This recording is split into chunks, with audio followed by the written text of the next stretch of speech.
Okay, let's just be honest. We've all been there, right? You sit down to study, you've got your books open, your notes are all laid out, and then what happens? 5 minutes later, you're just scrolling on your phone. The intention was there, for sure, but the focus, nowhere to be found. Or, hey, maybe this is you.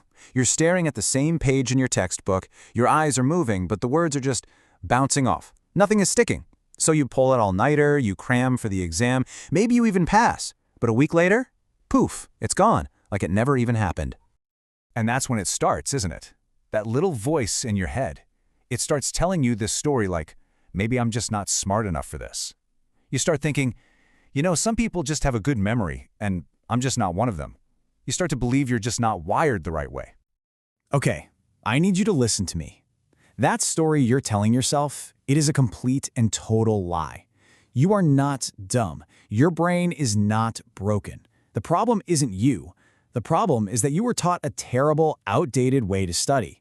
It's a method that literally fights against how your brain wants to learn. And today, yeah, we're going to fix that. See, here's the lie we were all sold. We were taught that learning is all about putting in more hours. Just highlight everything, reread the chapter a dozen times. But that's not how it works. Your brain doesn't learn just by seeing information over and over. It learns by struggling with it. It learns when it has to actually work to get the information.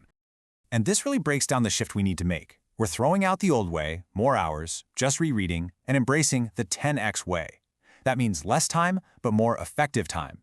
We're swapping passive exposure for active retrieval. We're swapping easy for, productive struggle. And we're going to do this using a simple system I call the 10x learning protocol. It's basically a set of science-backed habits that finally let you work with your brain's wiring instead of constantly fighting it. So this whole protocol, it's really just 6 simple habits, and you don't need to be some kind of genius to use them.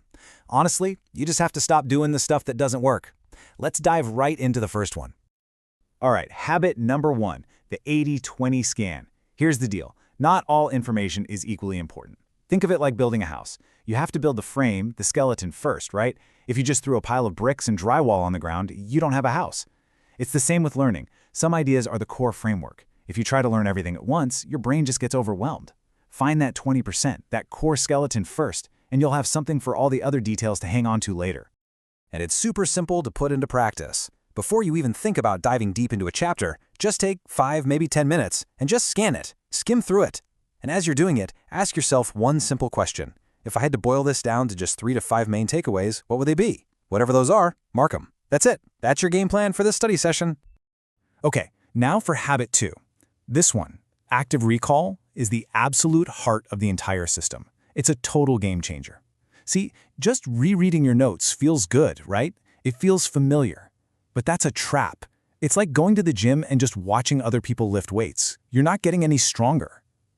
Active recall is the actual workout. It's the act of forcing your brain to retrieve the information from memory. That's the heavy lifting that builds a strong memory. So how do you actually do it? It's simple. Read a small chunk of text, a page, maybe 2. Then, and this is the important part, you close the book. I'm serious, close it. Now, grab a blank piece of paper and write down everything you can remember. The big ideas, the key terms, any examples that stuck out. Then you can open the book back up. Compare what you wrote to the text. Anything you missed? Add it in, but use a different colored pen. Now you have a perfect visual map of exactly where your weak spots are. Okay, on to habit number 3, spaced repetition. Look, your brain is actually designed to be efficient. It throws out information it thinks you don't need. That's why cramming is so useless. You're just trying to brute force information into a system that's designed to let it go. Spaced repetition is the smart way. It works with this forgetting process. Just when your brain is about to toss that memory in the trash, you review it. And that sends a powerful signal like, whoa, wait, actually, I need that one. That's important. Keep it around. And the schedule for this doesn't have to be complicated. Seriously, a quick 5-minute review later on day 1, then another quick one a couple days later, then maybe a week later. And for stuff you really want to keep long-term, hit it again in a month. You don't have to be perfect with this. The whole point is to do these little, tiny, smart reviews over time instead of one giant, soul-crushing cram session. Habit number 4 is all about focus. Your brain is not a machine that can just stay in deep focus mode for hours and hours. It just can't. It works way better in short, intense sprints. Think about it, that 3-hour study session where your phone was buzzing and you were kind of half watching a show, you probably only got, 30 minutes of real work done? The 25-5 focus sprint completely flips that script. And the rules are non-negotiable but simple. First, your phone goes into another room, not on silent, not face down, in another room. Second, you set a timer for 25 minutes. For those 25 minutes, you are a laser beam on one task, no switching. Then, when the timer dings, you take a real 5-minute break. Get up, walk around, grab some water, but please do not just switch to scrolling on another screen. I'm telling you, you do 3 or 4 of these sprints, and you'll get more done than in an entire afternoon of distracted studying. All right, habit 5 is called interleaving. This one is a little counterintuitive. Most of us were taught to study in blocks. You do 20 problems of type A, then 20 of type B. But that's like a baseball player only practicing fastballs for an hour, then only curveballs for an hour. It's not realistic. Interleaving is when you mix it all up. A, B, C, A, C, B. When you do that, your brain is forced to do something really important before it can solve the problem.